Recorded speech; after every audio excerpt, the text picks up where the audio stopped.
Deus tem planos para cumprir em nossas vidas.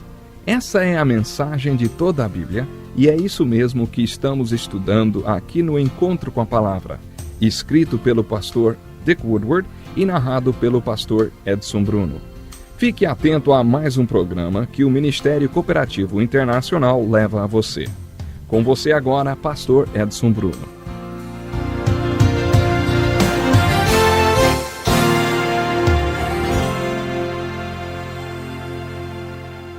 Bem-vindo a mais um programa Encontro com a Palavra, um curso dedicado a ajudar no seu estudo da Bíblia, examinando um livro por vez. O objetivo deste curso é ajudá-lo a entender a Palavra de Deus, para que você possa cada vez mais aplicá-la na sua vida.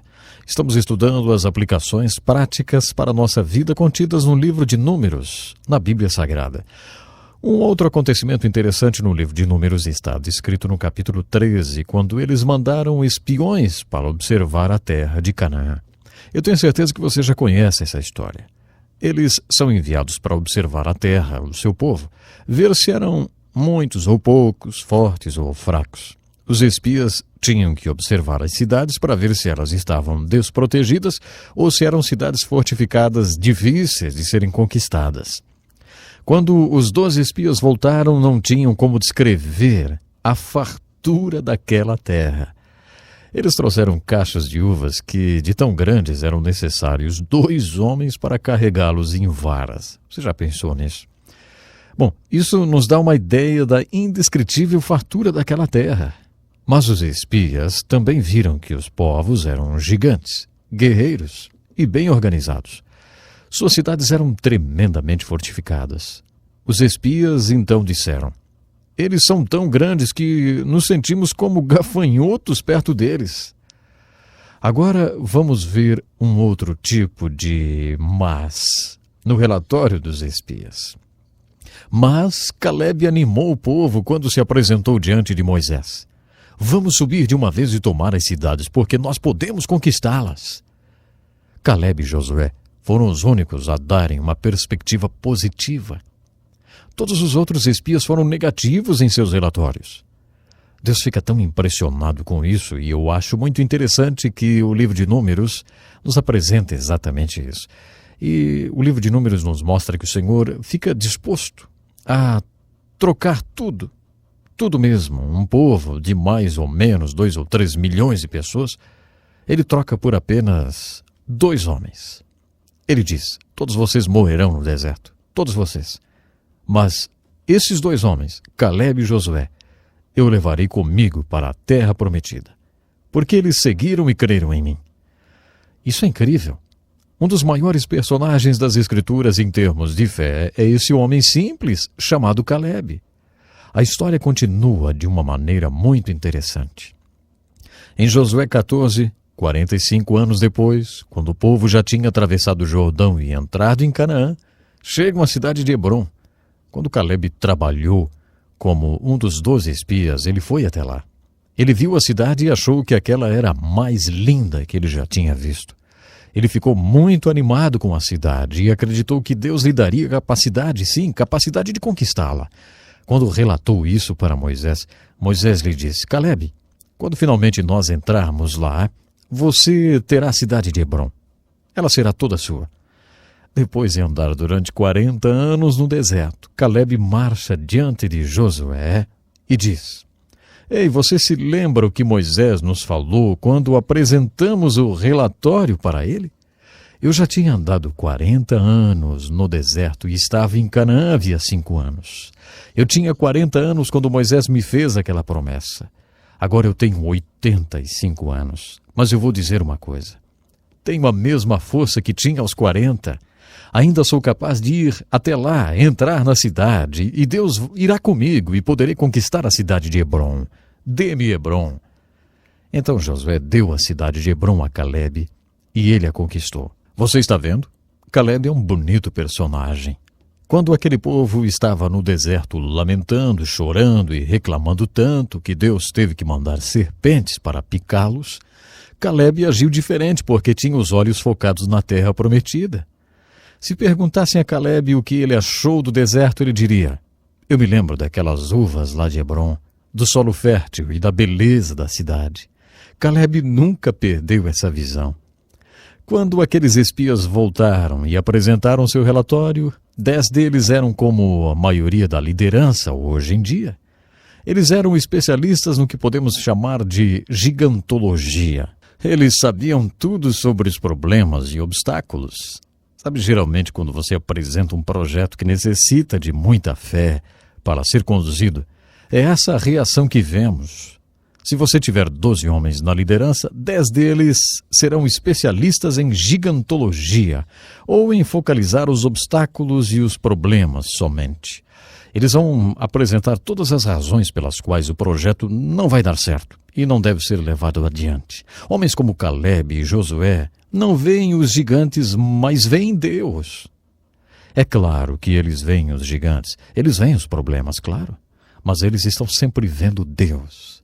Os problemas são grandes, mas o Deus deles é maior. Homens com essa visão são raros, mas extremamente valiosos. Acho interessante que no livro de Números de toda uma geração, Deus leve apenas esses 2 homens para a terra prometida, homens que tiveram uma fé tremenda. Outro incidente muito interessante no livro de Números está no capítulo 21, onde vemos que o povo reclamou tanto que Deus enviou serpentes para picá-los. Muitos pastores gostariam de ter um barril cheio de serpentes para soltá-las na congregação de reclamões. Isso mostra o quanto Deus odeia a reclamação e a lamentação. A reclamação é o oposto de fé. Deus manda serpentes para picar esses que reclamam. Então, quando vários deles estão morrendo por causa das picadas das cobras, Deus envia uma mensagem de misericórdia. Deus diz a Moisés: pegue uma serpente de bronze e erga numa vara no meio do acampamento. Todo aquele que foi picado por serpente irá até o centro do acampamento, olhará para a serpente de bronze que está erguida e então será sarado da picada. Muitos dos que reclamaram e foram picados pelas serpentes disseram: isso desafia todas as leis da ciência médica. O que olhar para um pedaço de bronze tem a ver com uma picada de cobra? Esses então morreram que nem moscas. Mas outros disseram: isso não é muito científico, mas pelo menos é uma esperança. Eu estou morrendo. Estou inchando como um sapo. Eu estou morrendo por causa dessa picada. Essa é a única esperança que eu tenho. Esses foram carregados até o centro do acampamento ou se arrastaram até lá. E quando olharam para a serpente de bronze, foram curados da picada. Simples assim. Esse é um dos grandes milagres da Bíblia. Uma linda história. É interessante que esse milagre do Velho Testamento seja apenas mais um, até que você chegue no capítulo 3 do Evangelho de João. Nesse capítulo, Jesus faz uma aplicação. Jesus mostra que, mesmo tendo sido grande, ele não é apenas mais um milagre do Velho Testamento. Jesus tinha passado a noite conversando com um rabi chamado Nicodemos, para quem falou: eu tenho que ser levantado numa cruz. Assim como Moisés levantou aquela serpente numa vara, eu tenho que ser levantado numa cruz porque sou o único filho de Deus. Como o único filho de Deus levantado na cruz, eu serei a única solução de Deus para o problema do pecado do mundo. Eu deverei ser levantado na cruz porque, como único filho de Deus e única solução de Deus, serei o único Salvador providenciado por Deus. Eu sou o único Salvador que Ele enviou. No 3º capítulo de João, versículos 14 e 21, Jesus faz a mais dogmática de suas afirmações. Ele fez muitas afirmações dogmáticas do tipo: eu sou o caminho e não há outro. Ele diz também: devo ser levantado como Moisés levantou aquela serpente de bronze. E quando as pessoas olhavam ela, eram curadas das picadas das serpentes. Quando eu for levantado na cruz e as pessoas olharem para ela e crerem, os seus problemas com o pecado serão totalmente solucionados. A cruz é a única solução de Deus para o problema do pecado, e isso faz de mim o único Salvador providenciado por Deus, diz Jesus. Essa é uma das mais lindas ilustrações do Novo Testamento sobre o que significa crer no Evangelho de Jesus Cristo. Nessa afirmação, Jesus nos declara quem Ele era, o que Ele era e por que Ele estava no mundo. Jesus era o único Filho de Deus, a única solução de Deus, o único Salvador providenciado por Deus. Jesus fez a ligação entre o milagre do Velho Testamento e todo o ensino. O milagre da serpente de bronze no livro de Números, além de ser grande, é também mais uma das alegorias de Jesus Cristo. Muitas pessoas referem-se a essas alegorias como tipos de Cristo. A palavra tipo vem do grego tupos. Um tupos é um pequeno objeto de estudo. Um símbolo que causa um impacto em você e em mim. Acredito que seja esse o propósito desse grande milagre. No livro de Números, vemos várias verdades alegóricas e interessantes. É interessante ver o que acontece quando a tenda ou tabernáculo é erguido e a nuvem vem sobre ela, enchendo-a e tornando-a o centro de orientação divina para todo o povo. A maneira como Deus guiou aquele povo é uma figura alegórica linda e interessante de como Deus nos guia hoje pelo seu Espírito. Acho interessante a alegoria da história da carne e do maná. E o que Deus disse quando eles tiveram saudade do Egito?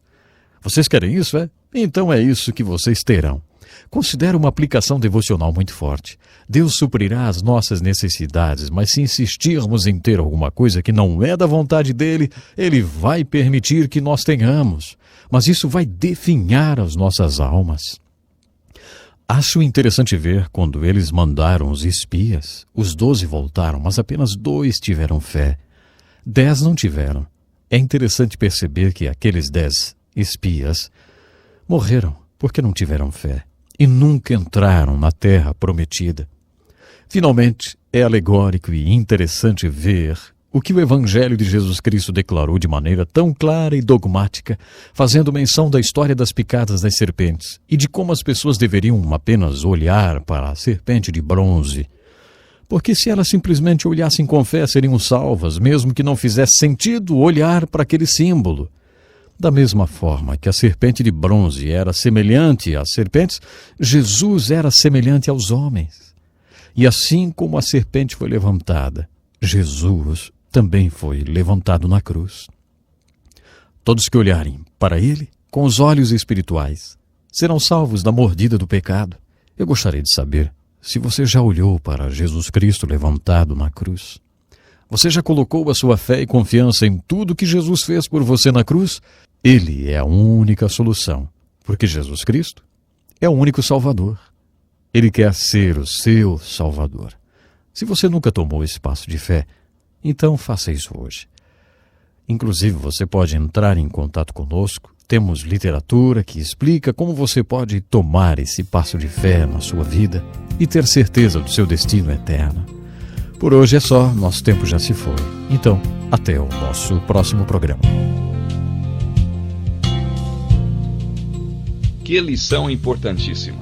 Obrigado, Pastor Edson Bruno. Prezado ouvinte, coloque em prática o que você ouviu aqui. Sem dúvida, sua vida será grandemente abençoada. Este é um estudo escrito pelo Dr. Dick Woodward, na voz do Pastor Edson Bruno. Escreva-nos e solicite o material. Nosso endereço é Encontro com a Palavra, Caixa Postal 2011, CEP 89201-970, Joinville, Santa Catarina. Até o nosso próximo Encontro com a Palavra.